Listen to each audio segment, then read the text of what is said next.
আমার প্রাণের ভাইয়ারা সন্ধ্যা থেকে গেলেন, রাত্র মনে করেন 12টা হইল, বারবার চাইতেছেন জানালার দিকে, না না প্রেমিকায় দরজা তার জানালা খুলে না, কোনো একবার হাসিও পর্যন্ত দেয় না। তিনি ভাবলেন মনে একটু পরে করবে, তাও দেখা যায় হয় না। জিসানের দাদার জন্য দোয়া চেয়েছে, আল্লাহ ওনার দাদার কবরে জান্নাতের বাগান বানাই সকলে বলে আমিন। রাত্র আরো গভীর হইতেছে, গভীর থেকে গভীর, প্রায় সেহরির সময় হয়ে গেছে। ওই সময় তিনি আচার চঞ্চার উপর দিকে তাকান, প্রেমিকায় দরজা জানালা খুলে কিনা, না না মনে মনে তিনি আশা করেন, মনে করে ফজরের টাইমে সে খুলতে পারে মনে হয়। আশায় বললেন, না দেখা যায় খোলা হয় না, জানালা খুলে না। এবার তিনি দেখলেন চতুর্দিক প্রকাশ হইয়া গেছে।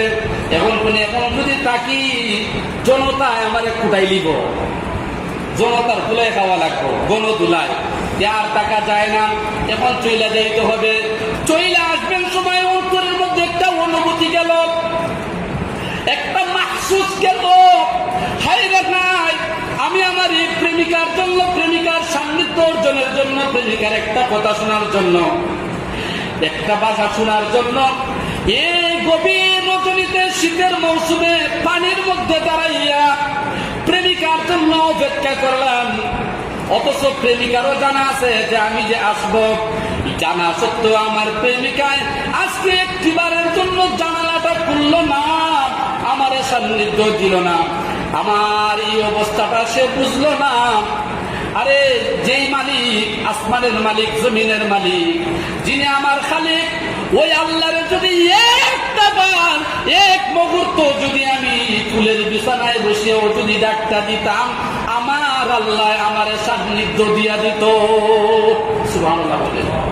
সুতরাং এই মুহূর্তে তিনি পানিতে দাঁড়াইয়া তওবা করলেন, আল্লাহর কাছে ফিরে আসলেন।